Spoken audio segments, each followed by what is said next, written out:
நாம் எந்த புள்ளியில் இந்த வேலை வாய்ப்பை இழந்தோம் என்று எல்லாரும் நம்ம வேலை வாய்ப்பு எப்படி கிடைக்கல, மத்திய அரசு என்ன பண்ணுது, மாநில அரசு என்ன பண்ணுது, நம்ம யோசிச்சுட்டே இருக்கோம். ஆனால் நாம் தோற்று போன இடம் எங்கே இருக்கிறது என்று சற்றே நாம் சிந்தித்து பார்க்க வேண்டும்.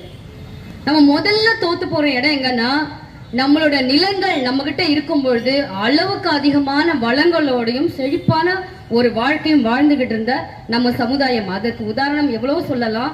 நேரம் கருதி சில விஷயங்களை மட்டும் நான் முன்னெடுக்க விரும்புறேன். எந்தையும் தாயும் மகிழ்ந்து குலாவி இருந்ததும் இன்னாடே அப்படின்னாரு பாரதியார். அப்ப எல்லாருமே சந்தோஷமா இருந்திருக்கிறாங்க. பண்டமாற்று முறை இருந்தது. அப்ப நமக்கு இந்த இவங்கெல்லாம் வெளியில இருந்து வட இந்தியர்கள்லாம் இங்க வரல, யாருமே வரல. பண்டமாற்று முறை இருக்கும்போது தேவைகள் இல்லை. எப்ப கூலி ஒரு தொழில் சார்ந்த விஷயம் பண்ணும் பொழுது அவங்க முதல்ல நம்ம என்ன பண்ணோம், நிலங்கள்ல எல்லாம் நம்ம அம்மா அப்பா சித்தப்பா பெரியப்பா எல்லாருமே ஒரே நிலத்துக்குள்ள வேலை பார்த்து நம்ம விவசாயம் பார்த்த காலம் போய் கொஞ்சம் பக்கத்துல இருக்கவங்களை கூப்பிடுவோம் வேலைக்கு, நம்ம கூப்பிடுற அந்த இடம் தான் நம்ம மாறி போன இடமாக நான் பார்க்கிறேன். முதல்ல நம்ம வெளியில இருந்து கூப்பிட்டோம், அப்புறம் அடுத்தடுத்து போகிற நம்மளோட இரக்க குணம், நம்மளோட ஆகச்சிறந்த அந்த விருந்தம்பல் பண்பு இப்பயும் பாருங்க, யார்கிட்டயுமே இல்லாத ஒரு சிறந்த குணம், ஈகை குணம். பகுத்துண்டு பல்லுயிர் ஓம்புதல் நூலோர் வகுத்ததெல்லாம் தலை. நம்மளோட சிறப்பான குணமே, நம்மளோட அறம் சார்ந்த வாழ்வு எதை சொல்லுதுன்னா, வந்தவங்களை எல்லாம் வாழ வச்சு நம்ம இன்னைக்கு நடுத்தருவுல நிக்கிறோம். இதுதான் நம்ம தோத்து போன இடம். இப்பயும் நீங்க தபால் அதுல போனாக்கா அவங்களுக்கு நீங்க ஒரு அட்ரஸ் கொடுத்தீங்கன்னா எழுத தெரியாது, படிக்க தெரியாது. நம்ம தான் உதவி செய்வோம் அவங்களுக்கு. நீங்க எங்க சம்பளத்தை வாங்கிட்டு எங்களோட உதவியோட சிறப்பா சௌக்கியமா இருக்கீங்க.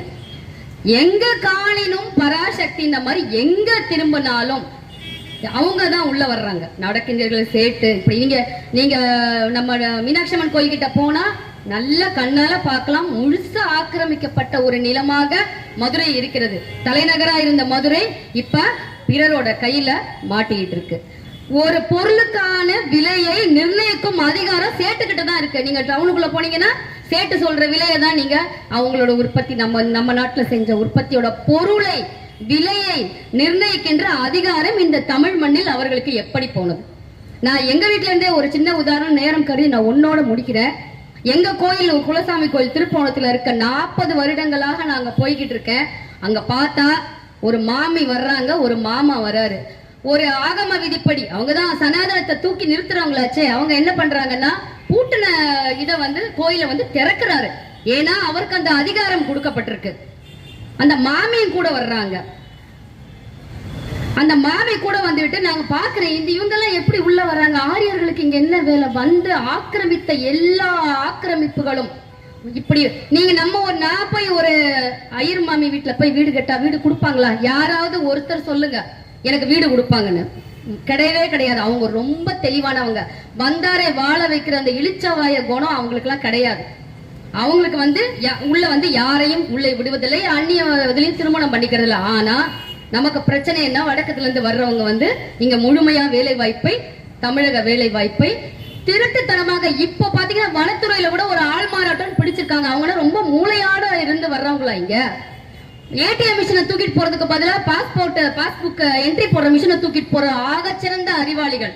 இவங்களை உள்ள விட்டோம்னா நம்ம மண்ணுக்கு என்று ஒரு கலாச்சாரம் இருக்கிறது, நம் மரபுக்கு என்று ஒரு கலாச்சாரம் இருக்கிறது. இப்ப என் வீடு, என்னோட வீட்டுல நான் சில சட்டத்திட்டங்களை கட்டுப்பாடுகளை வச்சிருப்பேன்.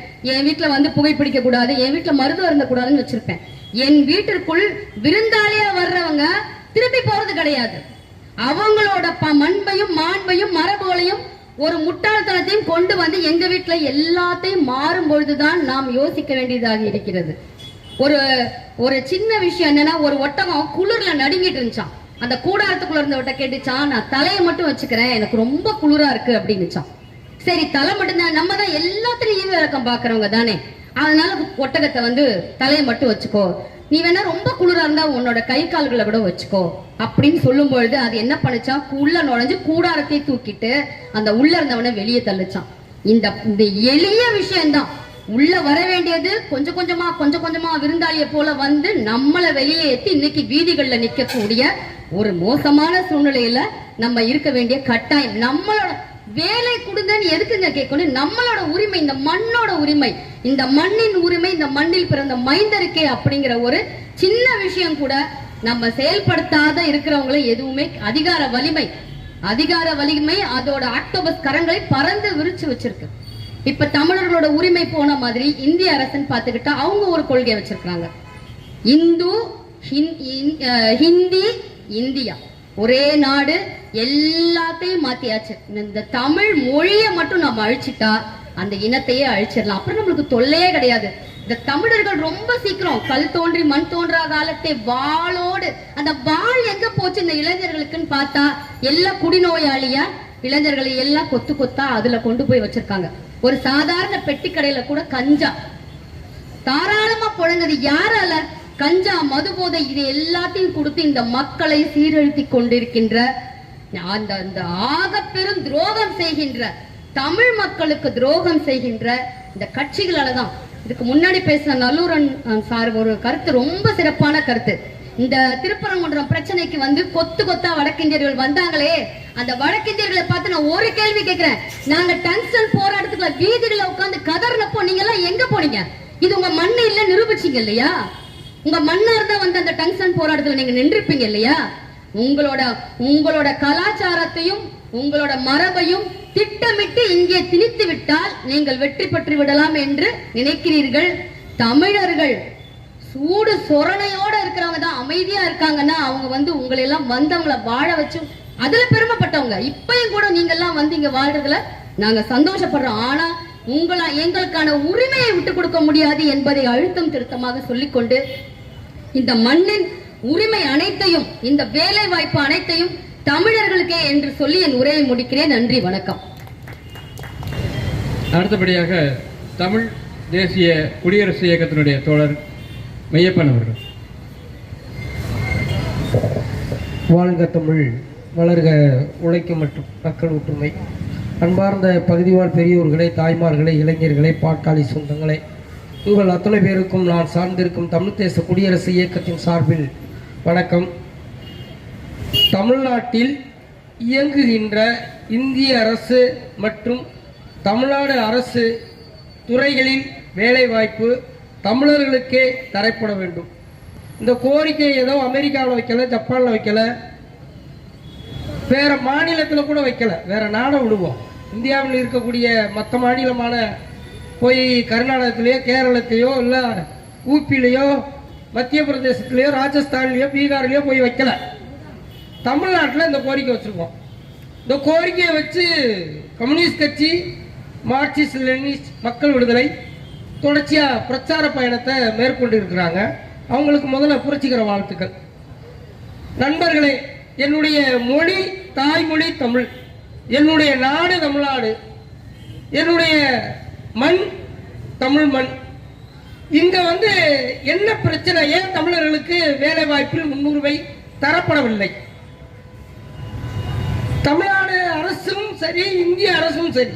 முதல்ல இந்திய அரசிட்ட கேள்வி கேட்போம். இந்திய அரசு பீகார்ல இயங்குது, மத்திய பிரதேசத்துல இயங்குது, ராஜஸ்தான்ல இயங்குது. அங்க இருக்கிறவங்களுக்கு நீ அவங்களுக்கே வேலை வாய்ப்பு முன்னுரிமை கொடு. தமிழ்நாட்டில் இயங்கக்கூடிய மத்திய அரசு அலுவலர்களை தமிழர்களுக்கு வேலை வாய்ப்பு கொடு. ஏன் தமிழர்களுக்கு வேலை வாய்ப்பு கொடுக்கணும்? தெரியாம புரியாம இருக்கிற வங்கியில நான் போய் வங்கி கணக்கை தொடங்கணும்னா ஜன்தன் திட்டம்ன்றா. ஜன்தன் திட்டம்னா இலவசமா வங்கி கணக்கை தொடங்குற திட்டம். அதை ஹிந்தியில சொல்றான். தொடர் வண்டி நிலையத்துக்கு போனோம்னா பயணச்சீட்டு கட்டோம்னா தெரியல. இப்படி பல்வேறு வகையான முகநூல் வழியா வருது. இது யாருக்கு இழந்தா இருக்குது? அரசாங்கத்திற்கே இழப்பீடு சந்திக்கக்கூடிய சூழலை உருவாக்குது. இது சரியா தவறா? தமிழ்நாட்டினுடைய வரியில் கட்டப்பட்ட கட்டிடங்கள், தமிழ்நாட்டினுடைய உழைப்பில் இயங்குகின்ற அரசு நிறுவனங்கள், தமிழை தாய்மொழியாக கொண்ட பெரும்பான்மை மக்கள் வாழுகின்ற இந்த நாட்டில், தமிழ்நாட்டில் தமிழர்களுக்குத்தான் வேலை வாய்ப்பில் முன்னுரிமை தரப்பட வேண்டும். அது மிக எளிமையானது. சரி, அப்ப மற்றவங்க இவங்க இந்திய இல்லையா? இந்தியன் தானே, நாமெல்லாம் இந்தியர்கள் தானே, ஏன் தமிழர் பிரித்து பேசுறீங்க? உங்களுக்கு நீங்க எல்லாம் பிரிவினைவாதிகள், தமிழர்கள் தான் வாழணுமா, மற்றவெல்லாம் வாழக்கூடாதா? இதே கேள்விதான் நாங்க கேட்கிறோம். இந்திக்காரங்க தான் வாழணுமா? இந்தி படிச்சா நீ முன்னுக்கு வந்துருவான்னு இன்னைக்கு மும்மொழி கொள்கை திட்டமிட்டு திணிக்கிறீங்க. இங்க பானிபூரி விக்கிறவன் யாரு? பஞ்சு மிட்டாய் விக்கிறவன் யாரு? தெருவோரமா விக்கிறவன் பூரா யாரு? ஐஸ் விக்கிறவன் யாரு? ஜூஸ் விக்கிறான் யார்? இங்க வந்து நம்ம இடத்துல பரவி இருக்கிறான். எந்த வேலை பார்த்தாலும் மார்வாடி சேட்டு பீகார்காரங்க வட மாநிலத்தவர்கள். இது எதனால வந்தது? இது பாவம் ஏழைகள் உழைக்க முடியாம இங்க வந்திருக்கிறான். இந்த இதுதானே அவன் படிச்சு அவன் இந்தி தெரிஞ்சவன், ஆனா வேலை வாய்ப்பில் முன்னுரிமை தரப்படவில்லை. இவனுக்கு நீ முன்னுரிமை தந்திருக்கிறான். நீ சொல்லக்கூடிய மும்மொழி கொள்கையின் அடிப்படையில் உத்தரப்பிரதேசத்துல இந்திக்கு முன்னுரிமை தந்திருக்கிறான். அந்த பீகார்காரனுக்கு இந்தி மொழி பேசக்கூடிய பீகார்காரனுக்கு, மத்திய பிரதேசத்துக்காரனுக்கு, உத்தரப்பிரதேசத்துக்காரனுக்கு முன்னுரிமை தந்தா அவன் பாட்டுக்கு அங்க இருந்திருக்கான். என்னுடைய தாய்மொழியை படித்த தமிழர்களுக்கு இங்கே வேலை கிடைச்சிருக்கோம். எல்லாருக்குமே வேலை வேணும், எங்களுக்கு மட்டும் வேலை வேணும்னு சொல்லல. தமிழ்நாட்டில் படித்தவனுக்கு, தமிழ் படித்தவர்களுக்கு முன்னுரிமை தரப்பட வேண்டும், முழுமையா தரப்படணும். ஏதோ முன்னுரிமை வரிசையில் நிப்பாட்டி தள்ளி விடுறதில்ல. என்ன முதல்ல தமிழ் மொழியில படித்தவன முதல்ல, அதுக்கடுத்து வேற ஒருத்தர் எடுக்காத. ஏன்னா நான் இங்க போய் தவால் கொடுக்கறது யார்கிட்ட கொடுக்குறேன்? தமிழ்கிட்ட போய் கொடுக்குறேன். இங்க போய் அது தொடர்வண்டி நிலையத்துல யாருக்கு பெரும்பகுதி பயணம் பண்றது?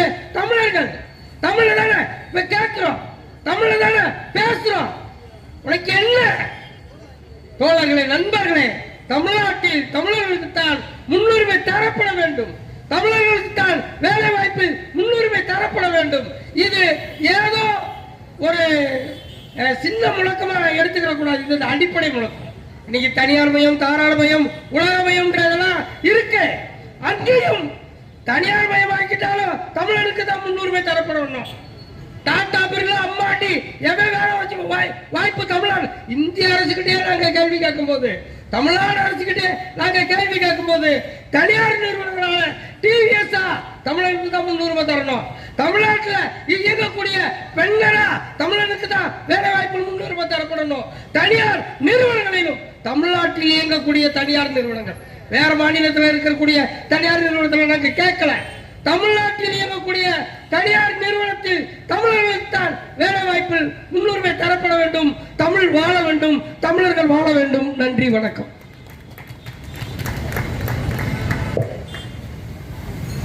இயற்கை விவசாயம் தோழர் திருமாறன் அவர்கள். அனைவருக்கும் வணக்கம். இப்போ பார்த்தீங்கன்னா வேலை வந்து தமிழர்களுக்கு அப்படின்னு நம்ம சொல்கிறோம். இப்போ முந்தா நாள் வந்து ஐயா உதயநிதி துணை முதலமைச்சருக்கு ஒரு பயம் வந்துருச்சு. என்னன்னா நம்ம தாத்தா வந்து முதலமைச்சர் ஆகிட்டாரு, அப்பா வந்து முதலமைச்சர் ஆகிட்டாரு, நம்ம முதலமைச்சர் ஆகாம மாவட்டமா அப்படின்னு சொல்லி நினைச்சிட்டாரு. அதுக்காண்டி என்ன பண்ணிட்டாருன்னா, முந்தாத்து பார்த்தீங்கன்னா ஒரு திருமண நிகழ்ச்சியில் போய் நீங்க வந்து அதிகப்படியான தமிழர்களை, அதிகப்படியான பிள்ளைகளை பெற்றுக்கங்க. இதை பார்த்தீங்கன்னா எங்கள் மாமா கூட வந்து ஒவ்வொரு மேடையிலையும் சொல்லியிருக்காங்க. காரணம் என்னதுங்களா, இங்கே பூரா இருக்க பூரா பார்த்தீங்கன்னா, ஏன்னா உளவுத்துறை நேரம் தகவல் கொடுத்துருக்கேன், நம்ம தான் ஜாதிவாரி கணக்கு எடுக்க சொல்லி கொடுத்துக்கிட்டு இருக்கிறோம். ஆனால் எடுக்கல. ஆனால் அவங்களுக்கு தெரியும், ஏன்னா இங்கே இருக்கிற ஊரை வந்து வட மாநிலத்துக்காரன் ஏறிட்டேன், தமிழ் இன்னொரு இழுச்சாப்பா இருந்தாச்சும் நம்மளுக்கு ஓட்டு போடுவேன் அப்படிங்கிறது வந்து அவனுக்கு வேணும், தமிழ வேணும். அதுக்காண்டி என்ன சொல்லிட்டேன், நான் இப்போ வந்து எல்லாரும் வந்து அதிகமாக வந்து பிள்ளைகளை பெற்றுக்கங்க அப்படிங்கிறேன். சரி, நாங்கள் பிள்ளைகள் பெற்றுக்கிறோம், வேலை வெட்டி இல்லாமல் நாங்கள் என்ன சும்மா இருந்து என்ன பண்ணுறது? அப்போ எங்களுக்கான வேலைகளை கொடுங்க தானே நாங்கள் கேட்குறோம். அந்த வேலை, அதாவது இங்கே எல்லாரும் பாருங்க, மதுரையில் பாருங்க, எல்லா நாட்களையும் வட மாநிலத்துக்காங்க. இப்போ அம்மா அவங்கெல்லாம் பேசுனாங்க, நம்ம மேலமாச வீதியெல்லாம் போய் நாங்கள் அன்னைக்கு ஒரு ஜாமான் வாங்க போகிறோம், ஒரு கடை கூட தமிழன் கடை இல்லை, எல்லாம் மார்வாடி கடை. அதாவது எனக்கு கொடுக்கக்கூடிய பொருளை கூட அவன் தான் விலை நிர்ணயம் பண்றான். அப்ப நாங்க ஒரு கடை வச்சு எங்களோட இடம், என் பாண்டியம்மன் ஆண்ட இடம், அங்க நாங்க வந்து இன்னைக்கு கடை வச்சு நாங்க வந்து பண்ண முடியல. அப்ப எங்களுக்கான வேலை வாய்ப்புகளை கொடுத்தா தானே வாழ முடியும். இன்னைக்கு பாத்தீங்கன்னா எம்ப்ளாய்மெண்ட் ஆபீஸ்ல எத்தனையோ கோடிக்கணக்கான மக்கள் வந்து இளைஞர்கள் வந்து பதிவு பண்ணி வச்சிருக்காங்க. யாருக்கு வேலை இருக்குது? யாருக்கு வேலை இல்லை. எப்ப பார்த்தாலும் நீ வந்து ஒரு குப்பை மாதிரி தான் இருக்கிற. ஒண்ணு எங்க தலையில குப்பையை கொட்டுற, எங்கிட்ட இருந்து கனிம வளத்தை பூரா எங்க ஈரக்கொலையை புடுங்கிற மாதிரி கொண்டு கொடுக்குற. ஆனா எங்களுக்கான உரிமைக்கு எதுக்கு நீ எதுக்கு நீ எதுக்க மாட்ட? உன்னால செருப்புனால அடிச்சா கூட அதுக்கு கூட நீ வந்து வெக்கப்பட மாட்ட. நாங்க வெக்கப்படுறோம், நாங்க வெக்கப்படுறோம். உன்னை செருப்புல அடிக்கிற கூட அவர் அடிக்கல. அவர் படம் பறிச்சா புதாய்க்கு வந்து போஸ்ட் அடிக்கிறாங்க. பார்த்தா வந்து சொல்லிக்கிறாரு, நான் வந்து அப்பா மாதிரி. அப்பா மாதிரினா நாங்க அதை ஏத்துக்கல. நாங்க ஒரே ஒரு கொள்கையில இருக்கிறோம். என்னன்னா, பெத்த வந்து எங்களோட அப்பா, ரத்த வந்து எங்க தலைவன் சொல்லி நாங்க கோட்பாடோட இருக்கோம். உன் பிள்ளைகளாச்சும் அதுக்கு கண்டிக்கும் பார்த்தா அதுக்கு கூட கண்டிக்கல. அந்த மாதிரி எதுக்கு எடுத்தாலும் எந்த ஒரு இதுங்கனாலும் நீ வந்து அதுக்கு வந்து தலை சாய்க்கிறது இல்லை. இப்ப மும்மொழி கொள்கை, அதாவது நாங்க வந்து ஓட்டு செலுத்தி, என்னை அப்பனை ஆத்தாலும் ஓட்டு செலுத்தி அங்க வந்து உன்னை வந்து ஒரு முதன்மை அமைச்சரை வந்து நம்ம வந்து பாத்துக்கிட்டு இருக்கிறோம். ஆனா நாங்க எந்த ஒரு ஓட்டு, அதாவது எங்களோட உரிமை வந்து நாங்க எதுவுமே செலுத்தாத ஒரு அமைச்சர் வந்து உனக்கு கல்வி நிதி இல்லைங்கிறாருல. உனக்கு ரோசம் இருந்தா ஐயா எங்களோட மாநில வரி உனக்கு இல்ல அப்ப நீ சொல்றியா? கிடையாது. எதுலயுமே தமிழர்களுக்கு வந்து ஒரு நிலைப்பாடை வந்து கொடுக்கறது கிடையாது. எங்களுக்கான வேலை வாய்ப்பை கூட வந்து நீ மறுக்கிற. எங்களுக்காண்டி நீ என்னதான் பண்ற? இன்னைக்கு கூட பாத்தீங்கன்னா ஒரு போஸ்டர் வந்து பார்த்தேன். அதாவது டாஸ்மார்க் நவீன பார்வசதி உள்ளது, கீழே அவங்க கற்பிச்சிருக்காங்க, நம்மளுக்கு கற்பிச்சிருக்காங்க பாருங்க. கீழே வந்து ஒரு போஸ்டர் ஓட்டியிருக்காங்க, மார்ச் 1 பிறந்த நாள் காணும் எங்க அப்பா அவர்களே ஸ்டாலின் அப்படின்னு போட்டிருக்காங்க. இதை எங்களுக்கு இன்ன வரைக்கும் கொடுத்துருக்குற என்னன்னா, இந்த 150 கொடுத்து இந்த போஸ்டர் ஓட்டுறவனுக்கு, இந்த ஓட்டு போடுறவனுக்கு ஒரு 150 கொடுத்து இப்படித்தான் எங்களை வழி நடத்திக்க இருக்க. எங்களுக்கான ஒரு வேலை வாய்ப்பை கூட நீங்க தர மாட்டேற. அந்த மாதிரி எங்களுக்கான வேலை வாய்ப்புகளை ஃபர்ஸ்ட் கொடுங்க. நாங்க அதாவது நீ அடுத்தது எங்களை வச்சு ஆள்றீங்க, அடிமையாக கூட ஆக்க வேணாம். எங்களுக்கான ஒரு உரிமையை நீங்க பெற்றுத்தாங்க. அதைத்தான் நாங்க வந்து கேட்கிறோம். நன்றி, வணக்கம்.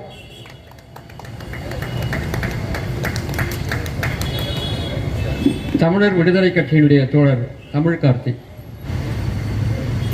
எப்பொருள் யார் யார் வாய் கேட்பினும் அப்பொருள் மெய்ப்பொருள் காண்பதறிவு என்று சொல்லிய எங்கள் ஐயன் வள்ளுவனை வணங்கி, உலக தமிழர்களை தலைநிமித்திய எங்கள் மேதகு பிரபாகரனை வணங்கி, இப்படி ஒரு கூட்டம், அதுவும் தமிழ்நாட்டிலே வேலை வாய்ப்பு வேண்டும் அப்படி என்று ஒரு கூட்டமைப்பை கட்டி இங்கு வேலை செய்து கொண்டிருக்கும் தோழர்கள் அனைவருக்கும் நன்றியை சொல்லிக்கொண்டு, கேவலத்தின் உச்சத்தில் இருக்கின்றோம். தமிழ்நாட்டில் தமிழர்களுக்கு வேலை வாய்ப்பு வேண்டும் என்று இங்கே நாம் ஒரு கூட்டத்தை நடத்தி கொண்டிருக்கிறோம். இது ஏற்கனவே பேசிட்டாங்க தோழர்கள். வேற எங்கேயும் இந்த கூட்டம் நடக்கல. தமிழ்நாட்டில் தமிழ் வளர்த்த மதுரையில இருந்து கத்திட்டு இருக்கோம். இது ஆட்சியாளர்கள் காதுக்கு எட்டுமா அப்படிங்கிறது தெரியல. இங்கு எதுல முதல்ல தமிழர்கள் இருக்கிறாங்கிறதா முதல் கேள்வி. பதிவு அஞ்சல் அனுப்ப முடியல. தமிழ்ல எழுதி கொண்டு போய் கொடுத்தா அங்க உட்கார்ந்து இருக்க வடநாட்டுக்காரன் ஆங்கிலத்துல எழுதிட்டு வான்னு சொல்றான்.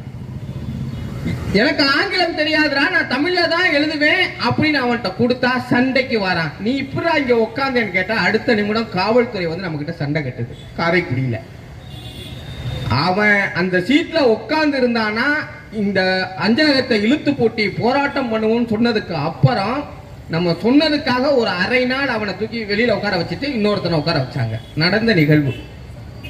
காரைக்குடி தொடர்வண்டி நிலையத்துல காரைக்குடியிலிருந்து கல்லல் போறதுக்கு டிக்கெட் 7 ரூபா. கல்லல் ஒரு டிக்கெட்னு கேட்டேன், அவன் கல்லூர்னு போட்டு 145 ரூபாய்க்கு ஒரு டிக்கெட்டை கொடுத்தான். அவனை சொல்லி தப்பு இல்லை, ஏன்னா அவனுக்கு தெரியாது. அவன் கல்லல் அப்படின்னு சொன்னது அவன் காதுல ஹல்லல் உளுந்து எங்க ஆந்திர பிரதேசத்துல தடாக்கிட்ட ஒரு டிக்கெட்டை கொடுக்குறான். 145 ரூபாங்கிறான். நான் 7 ரூபா கையில வச்சிருக்கேன். பயந்து போய் டிக்கெட்டை வாங்கி பார்த்தா அது எங்கேயோ காமிக்குது. இதுதான் அவன்கிட்ட சண்டை போட முடியல. ஏன்னா அவன்கிட்ட சண்டை போட்டா ரயில்வே காவல்துறை வந்து நம்மளை கூட்டிட்டு போயிடுவான். இதனால தான் இங்க வடநாட்டுக்காரங்களை வைக்காதீங்கன்னு சொல்றோம். ஒரு கேள்வி கேட்கிறோம், தமிழரை விட இந்த வடநாட்டுக்காரனுக்கு எவனுக்கு அறிவு இருக்கு? எவனுக்கு அறிவு இல்லை. அக்கா சொன்ன மாதிரி அவனுக்கு ஏடிஎம் மிஷின் எது, பாஸ்புக்ல பதிவு பண்ற மிஷின் எதுனே தெரியல. ஆனா அவன் இன்னைக்கு அதிகாரி. இது அரசு துறையில இருக்கு. ஏன் இந்த சிக்கல்? என் குடும்பத்தை நிர்வகிப்பதற்கு எவனையாவது ஒருத்தனை கொண்டாந்து நான் வைப்பனா? அப்ப எங்க அப்பா அதுக்கு என் வீட்டுல வரவு செலவு பாக்குறதுக்கு எங்க அப்பா பக்கத்து வீட்டுக்காரனை கொண்டாந்து வச்சானா அது எங்க அப்பன் கிடையாது, அவன் பக்கத்து வீட்டுக்காரன்னு அர்த்தம். அது மாதிரி நம்ம மத்திய அரசு, தனியார் துறை இதையெல்லாம் கேள்வி கேட்க வேண்டாம். தமிழ்நாடு அரசு இங்கு தமிழகத்தில் தமிழருக்கு வேலை வாய்ப்பை கொடுத்திருக்குதா? அதை முதல்ல கேட்போம். கொடுக்கல. அப்ப தமிழ் தமிழ் என்று சொல்லி தமிழர்களை அழித்த இந்த திராவிட முன்னேற்ற கழகம், அண்ணா திராவிட முன்னேற்ற கழகம் தமிழர்களுக்கு என்ன செஞ்சிருக்குங்கிறதா கேள்வி. ஓபிஎஸ் ஒரு சட்டம் கொண்டு வந்தாரு, மாற்று கருத்து இல்ல. என்ன சொன்னாரு? ஆப்பிரிக்கா கண்டத்தில் இருக்கிறவன், பிஜி தீவில் இருக்கிறவன் எல்லாம் இங்க தேர்வு எழுதலாம். ஏன் தெரியுமா? அவர் அங்கெல்லாம் சொத்து வாங்கி போட்டிருக்காரு. அந்த சொத்துக்கு அவங்களுக்கு கணக்கு பார்க்க தெரியல. அந்த கணக்கு பார்க்கறதுக்காக அவங்க எல்லாம் இங்க வரலான்னு சொல்லிட்டாங்க. சரி, இந்த அதிமுகவை எதிர்த்து தமிழுக்காக வாழ்கின்ற திமுக என்ன பண்ணுச்சு? அதுதான் கேள்வி. இத்தனை வருட காலமாக இந்த திமுக 100 வருடமாக இந்த தமிழ்நாட்டை ஆட்சி செஞ்சிட்டு இருக்கு. இதுவரைக்கும் நீங்கள் தமிழர்களுக்கு செஞ்ச வேலை என்ன? எத்தனை பேரை தமிழ்நாட்டு வேலை வாய்ப்பில் நீங்கள் அமர்த்திருக்கீங்க? ஒருத்தன் கிடையாது, ஒருத்தன் கிடையாது. காவல்துறை, இன்னைக்கு காவல்துறையிலையும் தமிழர்கள் கிடையாது. இங்கு தமிழர் அல்லாதவர் எல்லா இடங்களிலும் நிறைந்து வருகின்றனர். தம்பி சொன்னாப்ல, மதுரையில போய் பாருங்க, மீனாட்சி அம்மன் கோவில போய் பாருங்க. நீங்கள் பெரும் நகரங்கள் எல்லாம் பார்க்க வேண்டாம், ஒவ்வொரு சின்ன சின்ன குக்கிராமத்துக்கு போங்க, பஸ் இல்லாத குக்கிராமத்துக்கு போங்க. அங்க ஒரு மார்வாடி உட்கார்ந்து எலக்ட்ரிக்கல் கடை வச்சிருப்பான், அங்க ஒரு மலையாளி டீ கடை வச்சிருப்பான். இது தமிழ்நாடு முழுவதும் இதுதான். ஒரு அடகு கடை வச்சிருப்பான். மார்வாடி இல்லாத ஊரே கிடையாது. அவனுக்கு ஆதார் இருக்கு, ரேஷன் கார்டு இருக்கு, அவன் கட்டி இருக்கிற வீடுக்கு பட்டா இருக்கு. எங்க பகுதியில 100 வருஷமா குடியிருக்கிற ஒரு அமைப்பு போராட்டம் பண்ணிக்கிட்டு இருக்கோம். இன்னமும் அந்த பகுதி கோவிலுக்கு சொந்தமான பகுதின்னு பட்டா கொடுக்கல. ஆனா ஒரு தெலுங்கர், ஆந்திராவை சார்ந்தவர் சமீபமாக 20 வருஷம் கூட இல்ல, அவர் வந்து அவருக்கு பட்டா இருக்கு. எப்படி? இங்கு அரசு அதிகாரிகள் தமிழர்களுக்கு எதிராகத்தான் சிந்திக்கிறாங்க. ஏன் தமிழருக்கு எதிராக சிந்திக்கிறாங்க என்றால், இந்த தமிழ்நாட்டை ஆள்பவர்கள் தமிழர்கள் கிடையாது. ஒரே ஒன்று சொல்லி நான் விடைபெற்றுகிறேன். தலைமைச் செயலாளர் யாரு? தமிழ்நாட்டின் தலைமைச் செயலாளர் யாரு? தமிழர் அல்ல. காவல்துறையை நிர்வகிக்கிற டிஜிபி யாரு? தமிழர் கிடையாது. சென்னை கமிஷனர் யாரு? தமிழர் கிடையாது. இதையெல்லாம் ஒரு பக்கம் விடுங்கள். தமிழ்நாட்டில் இருக்கின்ற அத்தனை துறை ஐபிஎஸ் ஐஏஎஸ் அதிகாரிகளை எடுத்துக்கொள்ளுங்க, யாராவது தமிழர்களா? கிடையாது. ஆனா இந்த நாட்டிற்கு பெயர் தமிழ்நாடு. இதை ஆண்டு கொண்டிருக்கிறவர்கள் தமிழர்கள். வேஷம் போடுறது எல்லாம் வேஷம்.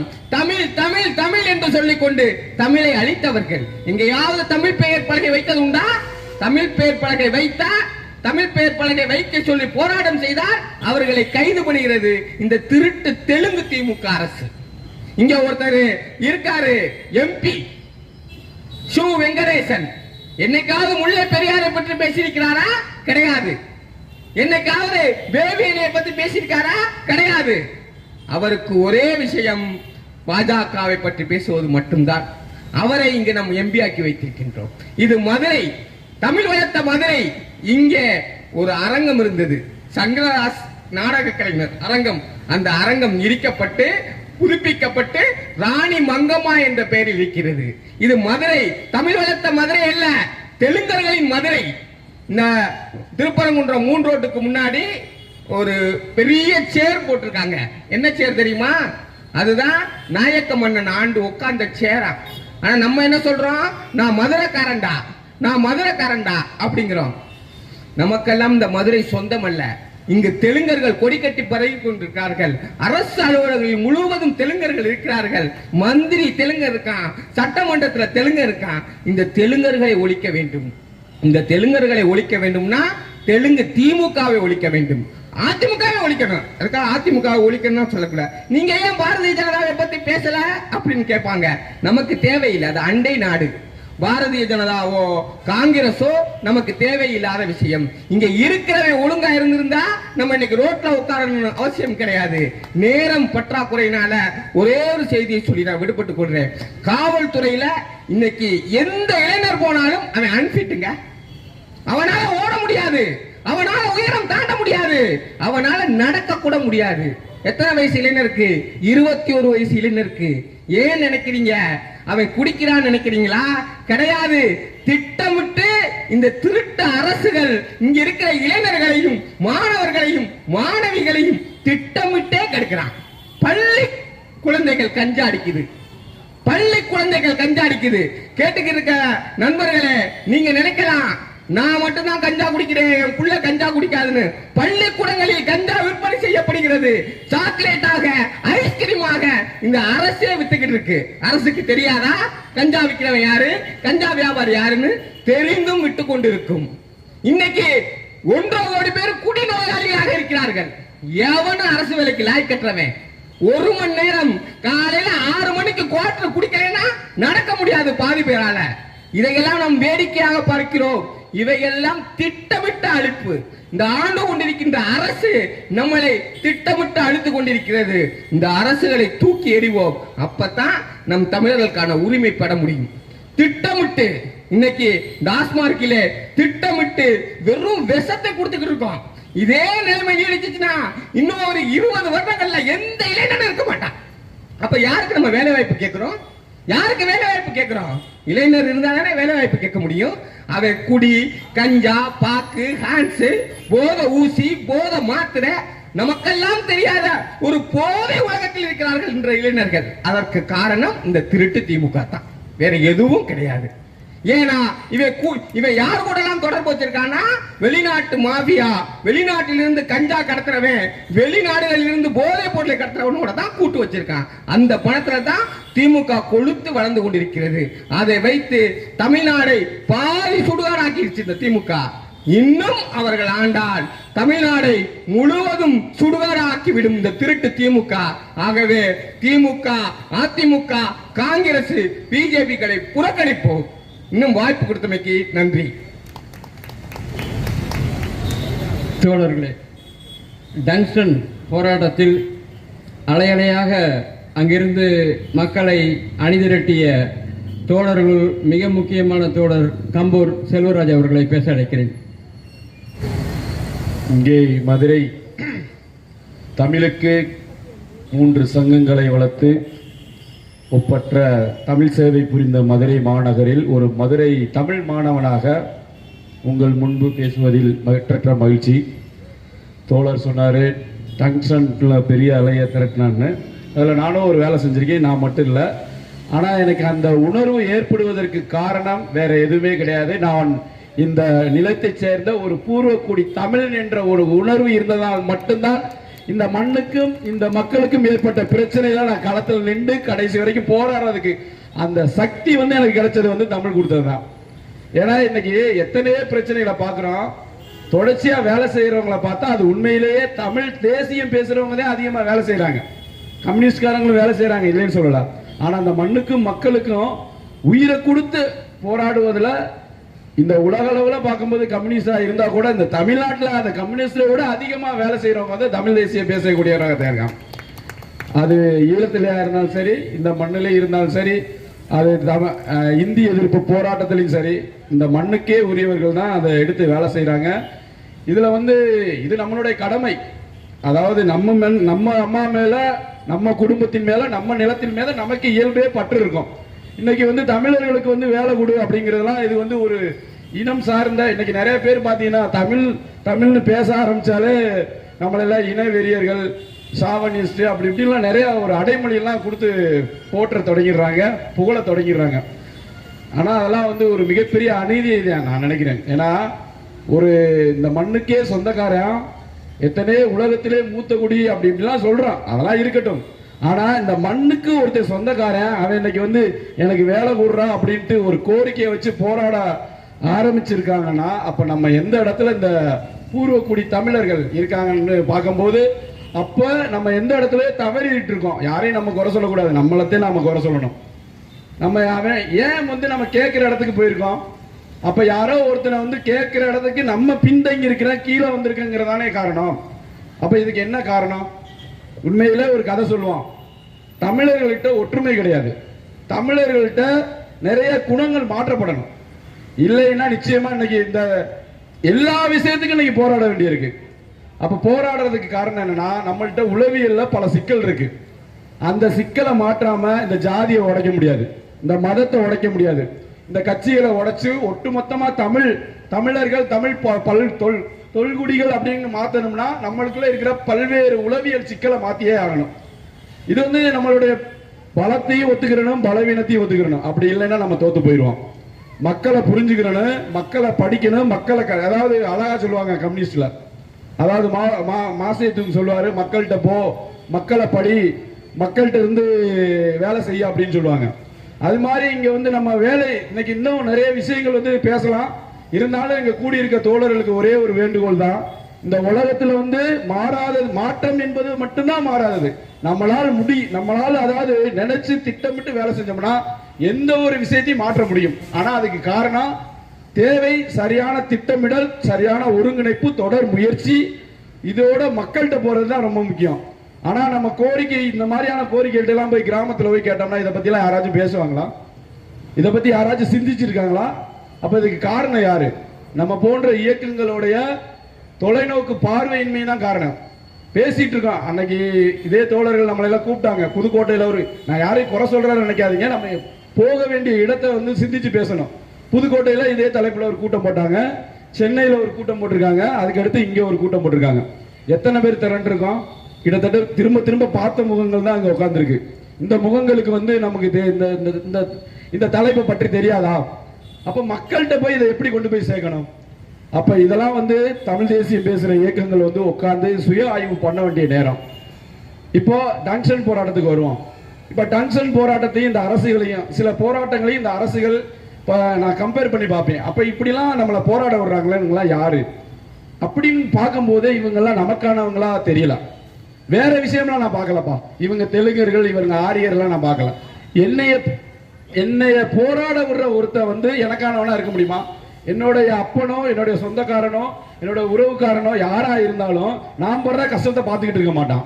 ஆனா நான் பாடுற கஷ்டத்தை வந்து தட்டி கையெட்டி பார்த்துக்கிட்டு இருக்கானா, நான் இதை வந்து கடுமையா எதிர்த்து அவனுடைய ஆட்சிக்கும் அவனுடைய பதவிக்கு சிக்கலை ஏற்படுத்துற ஒவ்வொரு விஷயங்களை தான் பின்வாங்குறாங்களே ஒழிய மற்ற விஷயத்துல தானாவே ஒரு அறம் சார்ந்த முடிவுகளை அவங்க எடுக்கிறதில்ல. அப்ப அவங்க யாருக்கானவங்களா இருக்காங்கன்னா நமக்கானவர்களா கிடையாது. அப்படி பேசும்போதே இந்த தமிழ் தேசியம் அங்க வந்து மற்றற்ற வகையில உயர்ந்து ஓங்க வேண்டிய நிலைமை இருக்கு. அப்ப இன்னைக்கு தமிழ் தேசியத்துக்கான நல்ல வாய்ப்புகள் இருக்கு.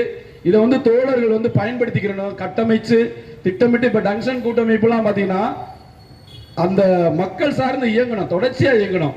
எல்லா கிராமங்களுக்கும் போனோம், விஷயங்களை எடுத்துட்டு போனோம், அடுத்து மக்களே கையில் எடுத்தாங்க. நம்ம நினைச்சதை விட ஒரே ஒரு விஷயம் தான் சொல்லுவேன், மக்களை யாருமே சாதாரணமா எடை போடாதீங்க. அவங்க யாருக்கு எதுவும் தெரியாதெல்லாம் கிடையாது.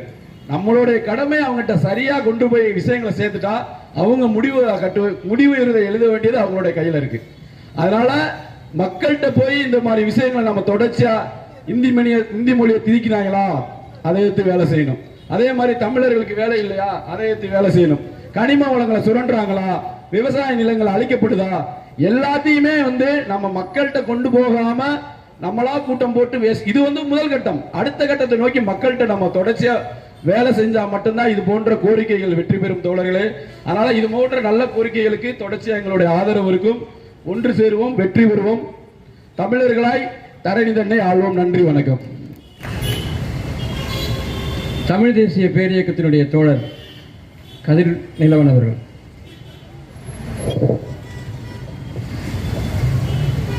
தமிழ்நாட்டு வேலைகள் மற்றும் இந்திய அரசு வேலைகளை தமிழருக்கே வழங்கு என்ற முழக்கத்தை முன்வைத்து இந்த பரப்புரை இயக்கத்துக்கு தலைமை வைக்கக்கூடிய மக்கள் விடுதலை மாவட்ட செயலாளர் கிருஷ்ணமூர்த்தி அவர்களே, எனக்கு முன்னால் பேசி சென்றிருக்கக்கூடிய தோழமை இயக்கத்தவர்களே, நான் சார்ந்த தமிழ் தேசிய பேரியக்கத்தின் சார்பாக மாலை வணக்கத்தை தெரிவித்துக் கொள்கிறேன்.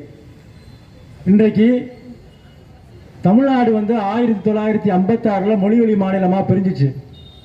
இன்னைக்கு எத்தனை ஆண்டுகள் கடந்து போயிருக்கு அப்படின்னு பார்த்தோம்னா, இன்னைக்கு தமிழ்நாடு அரசு என்று ஏற்கனவே இருந்தாலும் கூட மொழிவழி அடிப்படையில் உருவாக்கப்பட்ட பிறகு, தமிழ்நாடு அரசு உருவாக்கப்பட்ட பிறகு தமிழ்நாடு அரசு வேலைகளில் நீங்கள் கணக்கெடுத்து பார்த்தீங்கன்னா எத்தனை பேர் தமிழர்கள் அதிகரிச்சிருக்கணுமா இல்லையா? இன்னைக்கு அதிகரிக்க விடல. இத்தனை ஆண்டுகள் ஆயிடுச்சு. திராவிட இயக்கங்கள் தமிழ்நாட்டை ஆண்டு 50 ஆண்டுகளுக்கு மேலாக ஆட்சி செய்து வருகிறார்கள். ஆனால் தமிழ்நாட்டு வேலைகளை தமிழர்களுக்கு கூட கொடுக்க முடியாது என்ற நிலையிலே இன்றைக்கு திராவிட அரசுகள் இருக்கிறது என்று சொன்னால், இந்த அரசுகளை இன்னமும் தமிழர்கள் நம்ப வேண்டுமா என்பதுதான் என்னுடைய கேள்வி. ஏன்னா இவர்கள் ஒவ்வொரு முறையும் டெல்லியை எதிர்த்து படம் காட்டுவார்கள். மத்தியில் கூட்டாட்சி, மாநிலத்தில் சுயாட்சி என்றெல்லாம் பக்கனையாக திராவிட இயக்கத்தவர்கள் பேசுவார்கள். ஆனால் இன்னைக்கு நம்ம பார்க்கிறோம்ல, நாடாளுமன்றத்தில் இன்னைக்கு பிஜேபிக்காரன் அடுத்து அடியடியா அடிக்கிறான். கனிமொழியாலேயோ மற்றவங்களாலேயோ பதில் சொல்ல முடியல. பிஜேபியோட கொள்கை நமக்கு தெரியும். ஏன்னா அவருடைய நோக்கம் தேசிய இனங்களை வந்து அழிக்கிறதா, ஜன்பத் மாநிலங்களாக இந்தியாவை சிதைக்க வேண்டும் தான். அப்ப தேசிய இனங்களை அழிச்சா மொழி அழிஞ்சிரும், இனம் அழிஞ்சிரும். அவனுடைய ஒரே நோக்கம் ஏக இந்தியா அடிப்படையில் இந்தி தான் இந்தியாவின் ஆட்சி மொழி, ஆன்மீக மொழியாக சமஸ்கிருதம் தான் இருக்க வேண்டும் என்று திட்டமிட்டு செய்து வருகிறான். ஆனா அதற்கு முன்பே இதற்கெல்லாம் அடிக்கல் நாட்டியது யார் என்று சொன்னால் இந்த காங்கிரஸ் கட்சி தான். இன்னைக்கு தேசிய கல்விக் கொள்கையை எதிர்த்து இன்னைக்கு எல்லாரும் பேசுறோம். ஆனா தேசிய கல்விக் கொள்கைக்கு அடிக்கல் நாட்டியது யாருன்னா காங்கிரஸ் கட்சி தான். எஸ்எஸ்ஏன்னு ஒரு திட்டத்தை வந்து காங்கிரஸ் ஆட்சியிலேயே கொண்டு வந்தான். யாரு? திமுக யூபிஏ அரசுல இருந்தபோது அது கொண்டு வரப்பட்டது. அந்த எஸ்எஸ்ஐயோட அந்த விரிவாக்கம் தான் அந்த சமக்கிரா கல்வி திட்டம், அதாவது ஒருங்கிணைந்த கல்வி திட்டம் சொல்லி இன்னைக்கு மோடி அரசு கொண்டு வந்திருக்கு. அதுல ஒரு திட்டம் தான் பிஎம் ஸ்ரீ திட்டம். அந்த பிஎம் ஸ்ரீ திட்டத்தில் பார்த்து ஸ்ரீங்கிற வார்த்தை நீங்க குறிப்பா பார்க்கணும். இந்த ஸ்ரீங்கிற வார்த்தை சமஸ்கிருத சொல்லுதான். இந்த ஸ்ரீங்கிற வார்த்தையை எதிர்த்து தமிழ்நாடு 1938 இருந்து அதற்கு முன்பாக தனித்தமிழ் இயக்கம் தொடர்ந்து போராடி வந்திருக்கு. நம்மெல்லாம் அந்த காலத்துல ஸ்ரீன்னு தான் போடுவோம். பேருக்கு முன்னாடி ஸ்ரீ போட்டு தான் ஒருத்தர் அழைப்போம். அதை வந்து உயர் திருன்னு நம்ம தான் மாத்தணும். பெண்களை அழைக்கும் போது திருவாட்டின்னு மாத்தணும். இன்னைக்கு ஊர் பேர்கள் இருக்குல்ல, ஸ்ரீவில்லிபுத்தூர்னு சொல்றோம். அதை வந்து இன்னைக்கு திருவில்லிபுத்தூர் அழைக்கிறோம். ஸ்ரீபெரும்புதூர் அப்படின்னு சொல்றோம்ல, அது திருப்பெரும்புதூர் அழைக்கிறோம். இந்த ஸ்ரீங்கிற சமஸ்கிருத எழுத்துக்கு எதிராக தான் தமிழ்நாட்டு மக்கள் நீண்ட காலமாக போராடி வந்திருக்கிறார்கள். ஆனால் மோடி அரசு திட்டமிட்டு இந்த சிறி எழுத்தை பயன்படுத்துது. சிறிக்கு அவன் என்ன விளக்கம் கொடுக்கிறான்? School of rising of India. அவன் ஒரு ஆங்கிலத்தில் விளக்கம் கொடுக்கிறான். சரி, இதுக்கு எதிராக சண்டமாறும் செய்யக்கூடிய ஸ்டாலின் அரசு ஒரு பேர் வைக்குது, அப்பான்னு ஒரு பேர் வைக்குது. இப்ப என்னமோ திடீர்னு அவர் அப்பான்னு ஆசை வந்துருச்சு போல இருக்கு. அவங்க எல்லாம் பேரம் பேத்தி எடுத்துட்டாரு. அவருக்கு எல்லாரும் திரும்பவும் அப்பா அப்பான்னு கூப்பிடுங்கிற ஆசையில இன்னைக்கு அவர் அப்பான்னு ஒரு செயலியை வந்து உருவாக்கி இருக்காரு. அதுக்கு பேர் என்ன? அனைத்து பள்ளியா, ஏபினா அனைத்து பள்ளி, பேரண்ட்ஸ் ஆஃப் அசோசியேஷனா, பாதி தமிழ் பாதி ஆங்கிலம். அவரு அதே தான். யாரு? மோடி வச்சிருக்காருல்ல, பிரேம் ஸ்ரீ, பிஎம் ஸ்ரீ, பிரேம் பிரதம மந்திரி ஸ்கூல் ரைசிங் ஆஃப் இந்தியா, பாதி ஆங்கிலம் பாதி ஹிந்தி. நீங்க ரெண்டு பேரும் பாத்தீங்கன்னா தெரியும். திராவிட ஆரியத்தை எதுக்குற மாதிரி பாவலா போடும், அதே திராவிட ஆரியத்தை எதுக்குற மாதிரி பாவலா போடும். அங்க பாத்தீங்கன்னா கடுமையா நாடாளுமன்றத்துல வருணாசலத்தை எதிர்ப்போம், சங்கராச்சாரியால எதிர்ப்பெல்லாம் பேசுவாங்க. நீங்க இங்க பாருங்க, எஸ்சி சேகரை கூப்பிட்டு திமுக மேடையில ஸ்டாலின் பிறந்தநாள் விழால உட்கார வச்சு தலையில தலப்பா கட்டி ஐயரை கூப்பிட்டு சமஸ்கிருதத்துல மந்திரம் ஓதுறார். அதே மாதிரி நேத்து KN நேரு போய் எங்க போறாரு? சங்கர மடத்துல போய் மாலையை போட்டு நிக்கிறாரு. சங்கராச்சாரி கீழே உட்கார்ந்து இருக்கிறாரு. KN நேரு மேல நின்றுக்கிட்டு பெரிய மாலையை போட்டு அதுவே எனக்கு போதுங்கிறாரு. அப்ப நாங்களாம் சூத்திரர்களா அப்படின்னு மேடைக்கு மேடை பேசக்கூடிய இதே திராவிடம் KN நேரு சூத்திரர்கள் இல்லையா? சங்கராச்சாரி கீழே நிக்க வச்சிருக்கானா இல்லையா? ஏன் சமமாக இருக்க போடல? கேட்க திமுக தயாரா? கேட்க மாட்டார்கள். அவர்கள் எல்லாம் உறவாடி கொண்டிருக்கிறார்கள். இன்னைக்கு பிஜேபி காரன் துணிச்சலா கேட்கிறான்ல, தமிழ்நாட்டில் தமிழ் வழி கல்வி அழிஞ்சுக்கிட்டு வருதா இல்லையா? தர்மேந்திர பிரதான் தெளிவா பாராளுமன்றத்தில் சொல்றான். தமிழ்நாட்டில் 2019க்கு பிறகு இந்த 5 ஆண்டுகளை எடுத்துட்டீங்கன்னா 20 லட்சம் பேர் தமிழ் வழி கல்வியிலிருந்து விலகி இருக்காங்க. அதே சமயத்துல 17 லட்சம் பேர் புதிதாக ஆங்கில வழி கல்வியில சேர்ந்திருக்காங்க. இருமொழி கொள்கையால் தமிழ் அழியுதுன்னு சொல்லி அவன் சொல்றான். அவனோட நோக்கம் என்ன? ஆங்கிலத்தை காலி பண்ணிட்டு தமிழை அழிக்கணும்னு அவன் நோக்கம். இந்திய கொண்டு வரணும், சமஸ்கிருதத்தை கொண்டு வரணும். திராவிட நோக்கம் என்னன்னா தமிழை அழிச்சிட்டு ஆங்கிலத்தை கொண்டு வரணும். ரெண்டு பேருக்கும் ஒரே நோக்கம் தான். தமிழ்நாட்டில் தமிழ் இருக்கக்கூடாது. அவனுக்கு ஆங்கிலம், அவனுக்கு ஹிந்தி. ஆரியனுக்கு ஹிந்தி, திராவிடனுக்கு ஆங்கிலம். இந்த ரெண்டு பேருமே தமிழ்நாட்டை ஆண்டுகிட்டு இன்னைக்கு தமிழ்நாட்டில் தமிழ்ல பேசினா கேவலங்கிற ஒரு அசிங்கமான ஒரு சூழலை உருவாக்குனதே இந்த திராவிட கட்சிகள் தாங்கிறத நம்ம உணர்ந்துக்கணும். இன்னைக்கு எனக்கு முன்னால் பேசிய மகளிர் ஆய தலைவர் தெளிவா சொன்னாங்க, கர்நாடகத்துல அகில இந்திய கட்சி தான் ஆளுது. அவன் வந்து பாரதிய ஜனதா ஆண்டாலும் சரி அல்லது காங்கிரஸ் ஆண்டாலும் சரி, ரெண்டு பேரும் ஒரே கோரிக்கை தான் வைப்பான். அந்த சரோஜினி மகிழ்ச்சி கோரிக்கை நீ நிறைவேற்றியா இல்லையா? முதல்ல அதைத்தான் பேசுவான். அந்த சரோஜினி மகிழ்ச்சி அறிக்கை பாத்தீங்கன்னா ரொம்ப அற்புதமான அறிக்கை. 1984ஆம் ஆண்டு போடப்பட்ட அந்த அறிக்கையில தெளிவா சொல்றான், B&A பதவிகளுக்கு வந்து 80% விழுக்காடு கன்னட மக்களுக்கு தான் கொடுக்கணும். D&C பிரிவுகளுக்கு 100க்கு 100 கன்னட மக்கள் தான் கொடுக்கணும் சொல்லி நீண்ட காலமா கோரிக்கை வச்சுக்கிட்டு வரான். போன ஆண்டு 2024 ஆண்டு ஜூன் மாதம் இப்ப இருக்க சீதாராமையா கொண்டு வரா. என்ன கொண்டு வரா? தனியார் நிறுவனங்களிலும் இடஒதுக்கீட்டை கொண்டு வரணும், கன்னட மக்களுக்கு தான் வேலை கொடுக்கணும்னு தெளிவா கொண்டு வரான். என்னைக்காச்சும் திமுக அதிமுக ரெண்டு கட்சியிலும் ஒரு ஆணையத்தை உருவாக்கி தமிழ்நாட்டு வேலைகள் தமிழருக்கு தான் கொடுக்கணும், தனியார் நிறுவனங்களுக்கு கொடுக்கணும் சொல்லி என்னைக்காச்சும் இந்த ரெண்டு கட்சிகளும் பேசியிருக்கா? பேச மாட்டாங்க. அவங்களுக்கு நோக்கம் என்னன்னா பெரியார் மண்ணுன்னு சொல்லிக்கிட்டு இருக்கிற ஆத்து மன பூரா அள்ளி போய் விற்கிறதா பெரியார் மண்ணுன்னு அவங்க கொள்கையா இருக்கு. இன்னைக்கு வரைக்கும் அதான் அவங்க கொள்கை. நீங்க பெரியார் மண்ணா இதை வர்ணாசிரமத்தை வைத்தார் அப்படிலாம் கிடையாது. இவங்க ஒரு பக்கம் கூட்டணி வச்சுக்குவாங்க மோடியோட.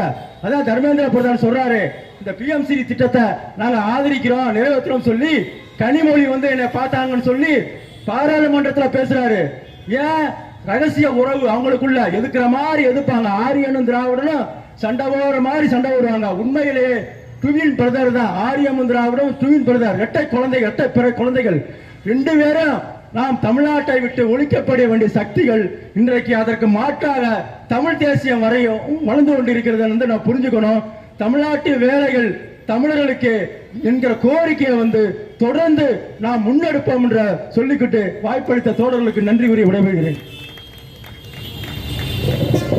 காவியம் வேண்டாம், காங்கிரசும் வேண்டாம், திராவிடமும் வேண்டாம், சோசியலிசம் மட்டுமே போதும் என்ற முழக்கத்தை தோழர் வீரகுமார் மக்கள் விடுதலை கம்யூனிஸ்ட் கட்சியினுடைய மையக்குழு உறுப்பினரை நிறைவுரையாற்ற அழைக்கிறேன்.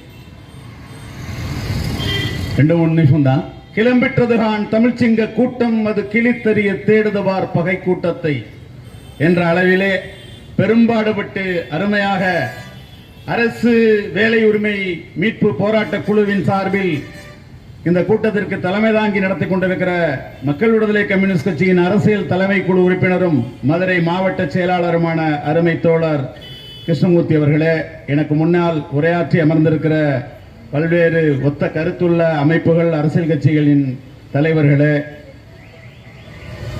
ஆங்காங்கே நின்று கொண்டு இந்த தமிழகம் தழுவிய பிரச்சார இயக்கத்தை செவிமடுத்துக் கொண்டிருக்கிற மதுரை வாழ் மக்கள், இங்க இருக்கிற அனைவருக்கும் முதற்கனுடைய வணக்கத்தினை தெரிவித்துக் கொண்டு, திராவிட மாடல் தடாகத்திலேதான் தமிழ்நாட்டில் தாமரை மலர்ந்தது. திராவிட மாடல் பேசுகிற திமுக தான் பாரதிய ஜனதா கட்சிக்கு சிவப்பு கம்பளம் விரித்தது. இன்றைக்கு நாடாளுமன்றத்தில் திராவிட முன்னேற்ற கழகத்தின் நாடாளுமன்ற உறுப்பினர்களும் இடதுசாரி நாடாளுமன்ற உறுப்பினர்களும் மும்மொழி கொள்கையை எதிர்த்து அங்கே முழக்கமிட்டுக் கொண்டிருக்கிறார்கள். தமிழுக்கு ஆதரவாக, தமிழ் இனத்திற்கு ஆதரவாக, தமிழ்நாட்டிற்கு ஆதரவாக இருப்பதாக காட்டிக் கொள்வதற்காக அங்கே முழங்கிக் கொண்டிருக்கிறார்கள். நாங்கள் கேட்கிறோம், தமிழ்நாடு சட்டமன்றத்தில் அந்த மார்க்சிய கம்யூனிஸ்ட் கட்சி சட்டமன்ற உறுப்பினர்களும் இந்திய கம்யூனிஸ்ட் கட்சி சட்டமன்ற உறுப்பினர்களும் தமிழ்நாட்டின் அரசு வேலையை தமிழர்களுக்கு தருவதற்கு இடைஞ்சலாக இருக்கிற ஓபிஎஸ் கொண்டு வந்த அந்த சட்ட திருத்தத்தை ரத்து செய்வேன் என்று தேர்தல் வாக்குறுதியாக அறிவித்த திமுக முதலமைச்சரே ஸ்டாலின் அவர்களே, உங்களோடு நாங்கள் கூட்டணி வைத்திருக்கிறோம். அந்த தேர்தல் அறிக்கையை வாக்குறுதியை நீங்கள் நிறைவேற்றுவீர்கள் என்று நம்பித்தான் கூட்டணி வைத்தோம். தமிழர்களுக்கு தமிழ்நாட்டில் அரசு வேலையை நீங்கள் தருவீர்கள் என்ற நம்பிக்கையோடு தான் உங்களோடு கூட்டணி வைத்தோம். இப்போது அதை நிறைவேற்றுவீர்களா இல்லையா? ஓபிஎஸ் கொண்டு வந்த சட்ட திருத்தத்தை ரத்து செய்ய முடியுமா முடியாதா? கூட்டணியை விட்டு வெளியேறட்டுமா? தமிழர்களின் பக்கம்தான் நிற்போம். தமிழர்களுக்கு துரோகம் செய்கிற திமுக முதலமைச்சர் ஸ்டாலின் அவர்களே, உங்களோடு ஒரு கணமும் இனிமேல் நாங்கள் இருக்க முடியாது என்று அறிவிப்பதற்கு வளமையான அந்த கம்யூனிஸ்டுகளுக்கு தைரியம் இருக்கிறதா?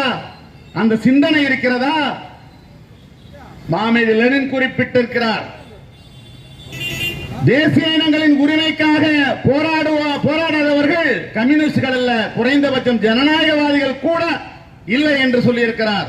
தேசிய இனங்களின் சுய நிர்ணய உரிமையை, அவர்களுடைய பிரிந்து போகும் உரிமையை, தேசிய இனங்களின் உரிமையை பாதுகாப்பதற்கு நீங்கள் தவறி இருக்கிறீர்கள். அந்த சிந்தனையே இல்லாமல் சாதி குறித்தும் தேசிய இனம் குறித்தும் 100 ஆண்டு கால வரலாறு கொண்ட பெருமை கொண்ட கம்யூனிஸ்ட் இயக்கம் தவறவிட்டதன் காரணமாகத்தான் தமிழன் தன்னுடைய உரிமை போராட்டத்தை இழந்து நிற்கிறான். அந்த தவறை செய்வதற்கு மக்கள் விடுதலை கம்யூனிஸ்ட் கட்சி தயாராக இல்லை. ஆகவேதான் சாதி ஒழிந்த தன்னாட்சி கொண்ட சோசலிச தமிழ்நாடு என்ற முழக்கத்தை முன்வைத்து தமிழ் தேசிய இனத்தின் உரிமைக்காக தமிழ்நாட்டிற்கான கம்யூனிஸ்ட் கட்சியாக இயங்கிக் கொண்டிருக்கிறோம். அந்த அடிப்படையிலே அருமை தோழர் அருணா அவர்கள் குறிப்பிட்ட இந்த முழக்கத்தை ஐயா மணியரசன் அவர்கள் கடந்த பல ஆண்டுகளுக்கு முன்பாகவே இதற்காக நாங்கள் போராடி இருக்கிறோம் என்று சொன்னார்கள். அன்றைக்கு அவர்கள் போராடினார்கள். இது 3வது கட்ட இயக்கம். கடந்த 2 கட்ட இயக்கங்களை மக்கள் விடுதலை கம்யூனிஸ்ட் கட்சி தனியாக நடத்தி இருக்கிறது. இப்படி நாம் தனித்தனியாக நடத்துவதற்கு பதிலாக 3வது கட்ட இயக்கம் என்பது 37 அமைப்புகளை கொண்ட அரசு வேலை உரிமை மீட்பு போராட்ட குழுவாக ஒருபடி முன்னேற்றத்தை கண்டிருக்கிறது. எனக்கு முன்னால் உரையாற்றிய கம்பூர் செல்வராஜ் அவர்கள் மிகுந்த ஆதங்கத்தோடு குறிப்பிட்டாரே, மக்களிடம் செல்ல வேண்டும் என்று மாசேத்துமா அவருடைய அந்த பொன்மொழிகளையும் குறிப்பிட்டு சொன்னாரே, மக்களிடம் செல்ல வேண்டும் என்பதற்காகத்தான் இன்றைக்கு மதுரையில் நடந்து கொண்டிருக்கிற இந்த கூட்டத்தை இந்த 37 அமைப்புகள் மாத்திரம் அமர்ந்து பேசிக் கொண்டிருக்கவில்லை, பலரும் இங்கே இதை செவிமடுத்துக் கொண்டிருக்கிறார்கள். ஒவ்வொரு அமைப்பின் சார்பிலும் ஒவ்வொரு அரசியல் கட்சியின் சார்பிலும் தோழர் அமுதா உட்பட கம்பூர் செல்வராஜ் நல்லூர் என்று பேர் தோழர் கர்ணன் உட்பட அனைத்து தோழர்களும் கதிர்நிலவன் உட்பட ஒவ்வொரு தோழர்களும் தங்களுடைய பாணியிலே அந்த கருத்துக்களை சொல்லி இருக்கிறார்கள். மக்களிடத்திலே கருத்து சேர்ந்து கொண்டிருக்கிறது. இந்த பரப்புரை இயக்கம் என்பது அடுத்த கட்டத்தை நோக்கி முன்னேறி இருக்கிறது. இது கடந்த பிப்ரவரி 21 உலக தாய்மொழி நாளன்று இந்த இயக்கம் தொடங்கப்பட்டது. வருகிற 21ஆம் தேதியோடு ஒரு கட்ட இந்த 3வது கட்ட இயக்கம் முடிவடைவதற்கான வாய்ப்பு இருக்கிறது. அதற்கு பிறகு மீண்டும் இந்த போராட்ட குழு ஒன்று கூடி கலந்து பேசி வெகு மக்களிடத்திலே இந்த கருத்தை கொண்டு போய் சேர்க்க வேண்டும். எனக்கு முன்னால் இங்கே நோக்க உரையை ஆட்டி சென்றிருக்கிற எங்களுடைய பொதுச் செயலாளர் 83, 84 ஈழத்தமிழர்களுக்கு ஆதரவான போராட்ட களத்தில் 85, 86 இந்திக்கு எதிரான போராட்ட களத்தில் இந்திய எதிர்ப்பு போராட்டத்தின் தமிழ்நாட்டின் தொடக்க புள்ளியாக அந்த சிறு பொறியை பற்ற வைத்த முதல் ஆள் அவர்தான். அவர் கல்லூரி மாணவர், நான் பள்ளி மாணவன். அன்றைக்கு அரசியல் களத்திலே ஈர்க்கப்பட்டு இன்றைக்கு இந்த பகுதியை சார்ந்தவர் தான் என்னுடைய சித்தப்பா உதயகுமார் என்ற செங்கோடி தோழர்களோடு வலம் வரக்கூடியவர் வாழ்ந்து மறைந்து விட்டார்கள். அவரை பார்க்க வருகிற நேரத்தில் அவரை பார்த்து தான் எனக்கு செங்கோடி இயக்கத்தின் மீது ஈர்ப்பு வந்தது. இப்படி 37 அமைப்புகள் ஒன்று சேர்ந்திருக்கிறோம். மக்களிடத்திலே கருத்துக்களை பரப்பிக் கொண்டிருக்கிறோம். 2026 சட்டமன்ற தேர்தலுக்கு முன்பாக திமுக சரியான நிலைப்பாட்டை எடுக்கவில்லை என்றால் அதற்கு முன்பாக இது வெகு மக்கள் இயக்கமாக மாறக்கூடிய வாய்ப்பை நோக்கி நாம் நகர்வோம். அடுத்த கட்ட 4வது கட்ட இயக்கத்துக்கு திட்டமிடுவதற்கு தயாராகும். தோழர்களே, வந்திருந்து கருத்துக்களை மக்களிடத்திலே கொண்டு சேர்த்திருக்கிற இந்த இயக்கத்தை மாபெரும் வெற்றிகரமான இயக்கமாக தமிழர்களின் உரிமைக்கான இயக்கமாக மாற்ற இருக்கிற உங்கள் அனைவருக்கும் வாழ்த்துக்களோடு நன்றியை கூறி முடிக்கிறேன். நன்றி, வணக்கம்.